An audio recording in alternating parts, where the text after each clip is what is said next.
ये कहानी एक ऐसी लड़की की है जहां वो अक्सर अपनी दुनिया से अलग एक कल्पनाओं से भरी दुनिया को देखा करती थी, पर यहाँ उसकी कोई बातों पर यकीन नहीं करता था। और आखिरकार वो एक दिन इस कल्पनाओं वाली दुनिया में पहुंची जाती है। तो क्या वो इस दुनिया से निकल पाएगी और क्या वो इस दुनिया के खतरों का सामना कर पाएगी? ये जानने के लिए वीडियो पर बने रहें और चैनल पर नए हो तो वीडियो को लाइक और सब्सक्राइब जरूर करें। तो कहानी की शुरुआत होती है इंग्लैंड के एक बड़े शहर से, जहां हमें एक छोटी सी लड़की को दिखाया जाता है जिसका नाम एलिस है। और एलिस को हमेशा से जादुई भरी दुनिया नजर आती थी, जिससे लोग उसे पागल समझते थे। और उसके पापा, जिसका नाम चार्ल्स है, वो इसके भावनाओं का कदर करते थे और उन्हें समझाते थे कि दुनिया की सबसे बेस्ट लड़की तुम हो, और जब भी वो इस तरह का ख्वाब देखें तो वो खुद को चुटकी लगाकर उठा ले, जिससे वो नींद से जाग जाएगी। इसके बाद हमें 13 साल बाद का सीन दिखाया जाता है, जहां एलिस को उसकी मॉम एलिम के पास लेकर जा रही होती है, क्योंकि एलिम के साथ आज उसकी सगाई होने वाली है। पर एलिस उस सगाई से बिल्कुल भी खुश नहीं है। एलिस का पूरा परिवार उसकी सगाई एलिम से करना चाहते हैं, क्योंकि वो इंग्लैंड का नवाब है। कुछ समय बाद यहाँ एलिम की मॉम और एलिस बगीचे में जाकर उससे अपने बेटे की तारीफ करने लगती है। और तभी यहाँ एलिस को एक खरगोश दिखाई पड़ता है और वो वहाँ से भाग जाती है। तभी वो सामने अपने बुआ को देखती है, जिसने आज तक शादी नहीं की है। वो भी इस उम्मीद में बैठी है कि शायद उसे कोई राजकुमार आएगा और उसे यहाँ से लेकर जाएगा। और तभी आगे एलिस अपने बहन के हस्बैंड को देखती है, जो किसी और के साथ मजे ले रहा था। इसके बाद यहाँ एलिम एलिस को शादी के लिए प्रपोज करता है। तभी यहाँ एलिस की नजर फिर से उसी खरगोश पर पड़ती है और वो ये कहकर उसके पीछे चली जाती है कि बस मैं थोड़ी देर में आ रही हूँ। और यहाँ बेचारा एलिम हाथ रगड़ते रह जाता है। आगे वो खरगोश के पीछे भागते भागते एक खाई में गिर जाती है, जो काफी गहरा है और दूसरी दुनिया का रास्ता होता है। एलिस को यहाँ समझ नहीं आ रहा होता कि आखिर वो क्या करे। तभी वो टेबल में रखे एक दवाई को पी लेती है,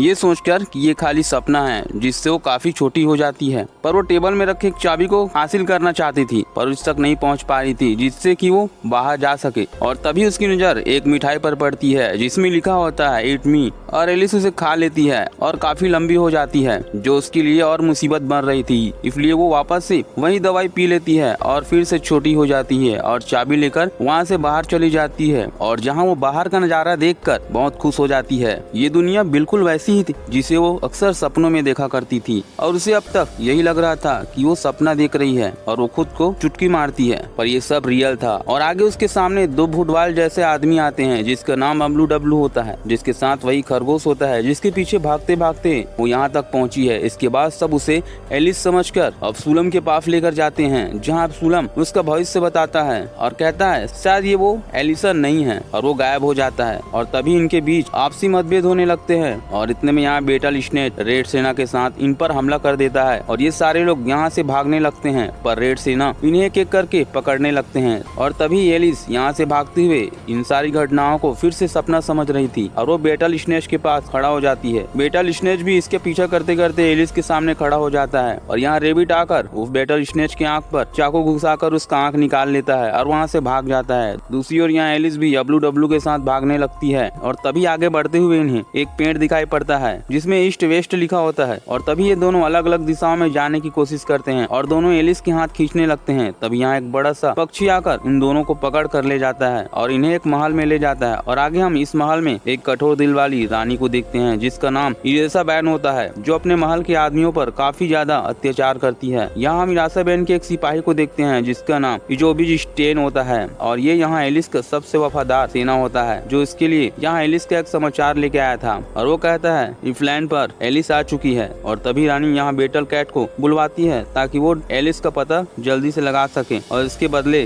रानी बेटल कैट के पूरे परिवार को आजाद कर देगी। और बेटल कैट इस प्रस्ताव को मानकर एलिस को खोजने पूरी सेना के साथ निकल पड़ता है। और आगे हम देखते हैं कि एलिस जंगल में अकेले जा रही होती है और तभी यहाँ मास्टुइट आता है और एलिस को देखता है और उसकी जख्मों पर पट्टी बांधकर उसे ईयर हेडर के पास ले जाता है, जहाँ हेडर के साथ उसकी अच्छी खासी बात होती है। और तभी यहाँ जस्टिन अपने साथियों के साथ पहुँच जाता है, पर इससे पहले हेडर एलिस को छोटा करके उसे एक बर्तन में डाल देता है ताकि उसे कोई देख ना पाए। आगे एलवल जस्टिन आता है, जो हेडर से एलिस के बारे में पूछता है, पर वो एलिस के बारे में कुछ नहीं बताता। और उनके जाने के बाद वो एलिस को अपने कैप पर रखकर सीधा व्हाइट क्वीन के महल की ओर निकल पड़ता। तभी हैडर रास्ते में एलिस को चलते हुए उस पास्ट के बारे में बताता है। इतने में वहाँ रेड सेना पहुंच जाती है और अब हैडर एलिस को लेकर वहाँ से भागने लगता है। तभी रास्ते पर एक नदी दिखाई पड़ता है और वो अपना कैप निकालकर एलिस को उसमें रखकर नदी के उस पार फेंक देता है, जिससे एलिस उनके गिरफ्त से बच जाती है। पर वो हैडर को गिरफ्तार करके अपने पास ले जाते हैं और आगे एलिस हैडर के कैप के नीचे रात गुजारती है। सवेरे यहाँ ब्रैड कैट आता है जो एलिस को अपनी गलती की माफी मांगता है और एलिस के कहने पर वो उसे रेड महल में ले जाता है जहाँ वो हैडर को गिरफ्तार करके रखे हैं। और आगे हम देखते हैं कि वो बेरहम रानी एक चूहे को जोर से किक मारती है जो सीधे एलिस के पास आ गिरती है। अब एलिस उसे जल्दी से छुड़ाकर वहाँ से भेज देती है। तभी यहाँ रानी उसे लाने को कहती है। तभी उसके आदेश के अनुसार वो खरगोश यहाँ आता है और वो एलिस को यहाँ देखकर काफी खुश होता है। अब एलिस उससे बड़ा होने की दवाई मांगती है और उसे खाकर वो बहुत लंबी हो जाती है। तभी रानी यहाँ आ जाती है और वो एलिस को देखकर घबरा जाती है और वो उसका नाम पूछती है। तभी एलिस रानी को अपना नाम आम बताती है और वो कहती है कि वो दूर किसी राज्य से है और वो वहाँ से भाग कर आ रही है क्योंकि राज्य में लोग उसकी लंबी कद से खुश नहीं थे। और ये बात सुनकर रानी बहुत खुश हो जाती है और वो उसे अपने पास रख लेती है। तभी वो महल में अब्लू डब्लू को मजा लेने के लिए बुलाती है, पर अब्लू डब्लू एलिस को देखकर कुछ बोल नहीं पाते हैं। और तभी यहाँ जस्टिन आता है जो एलिस को उसकी पहचान पूछता है और वो अपना नाम आम बताती है और आगे वो बताता है कि हैडर अपनी जुबान नहीं खोल रहा है। ये सुनकर रानी हैडर को अपने पास बुलवाती है और रेड सिपाही हैडर को रानी के सामने लाकर खड़ा कर देते हैं, जहाँ हैडर रानी को अपने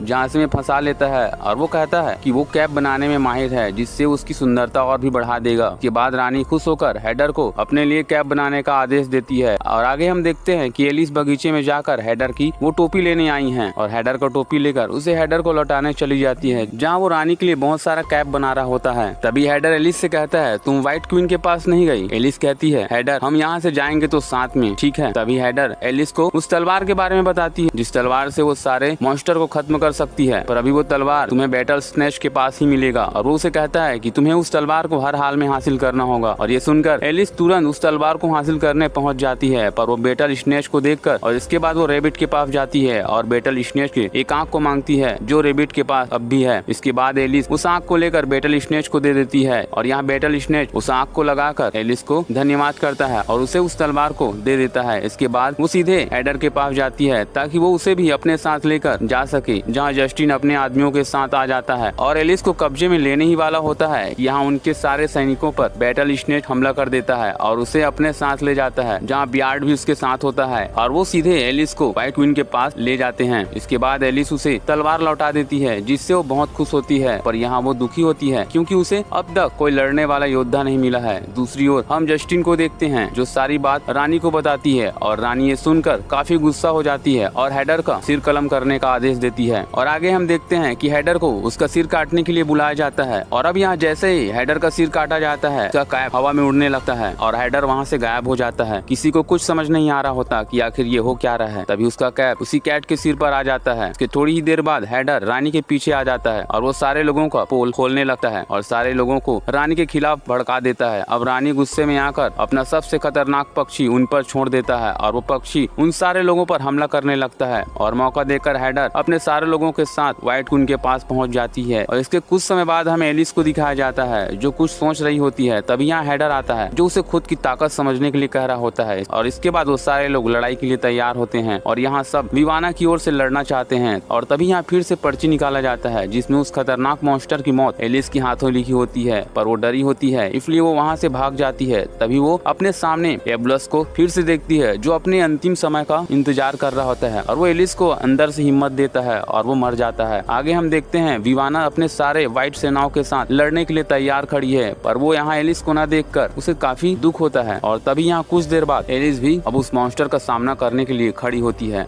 और अब लड़ाई के लिए मैदान में दो बहन आमने सामने खड़े होते हैं। यहाँ विवाना लड़ाई करना नहीं चाहती है क्योंकि वो अपने बहन से बिल्कुल अलग थी, इसलिए वो उसे समझा रही होती है, पर यहाँ इशारा बैन उसे मारकर पूरा राज्य हासिल करना चाहती थी और अब वो विवाना की सेनाओं को खत्म करने के लिए अपने सबसे खतरनाक मॉन्स्टर भेजती है और अब दोनों राज्यों के बीच बहुत खतरनाक लड़ाई स्टार्ट हो जाती है। और तभी हम देखते हैं कि यहाँ एलिस उस मॉन्स्टर को मारने के लिए आगे खड़ा होती है और एलिस और मॉन्स्टर के बीच खतरनाक लड़ाई स्टार्ट हो जाती है और देखते ही देखते यहाँ एलिस उस मॉन्स्टर को खत्म कर देती है। और यहाँ मॉन्स्टर को मारते ही रेड सेना इरासा बैन का साथ छोड़कर विवाना की ओर हो जाते हैं और विवाना अपनी बहन को तड़ी पार की सजा सुनाती है और साथ ही जस्टिन को भी। तभी जस्टिन अपने तलवार से इस साराबैंड को मारने की कोशिश करता है, पर हेडर उसे बचा लेता है। इसके बाद रानी विवाना उस मॉन्स्टर के मुंह से गिर रहे लिक्विड एक बोतल में भरकर एलिस को देती है और कहती है ये लिक्विड तुम्हारे यहाँ से बाहर निकलने में काम आएगी और तुम्हारा बहुत बहुत शुक्रिया जो तुमने हमारी मदद की। आगे हम देखते हैं कि एलिस उस जगह से बाहर निकलती है और सीधे अपने प्रेजेंट में आती है और एलिम से शादी करने के लिए मना कर देती है और मैडो को चेतावनी देती है कि वो उसकी बहन को खुश रखें और साथ ही वो अपनी बुआ से कहती है यहाँ कोई राजकुमार तुम्हें लेने नहीं आएगा, आप अपने दिमाग का इलाज कराइए। और इतने में एलिम के पिता कहते हैं क्या तुम मुझे कुछ नहीं बोलोगे। एलिस उससे कहती है कि हमें अपने बिजनेस को सही जगह फैलाने चाहिए जिससे हमारे बिजनेस तेजी से बढ़े। के बाद हमें एलिस को एक शिप पर दिखाया जाता है और यहीं इस मूवी का द एंड हो जाता है। दोस्तों मेरे वीडियो को लाइक और सब्सक्राइब जरूर करें। मैं मिलता हूँ आपको अगले वीडियो में।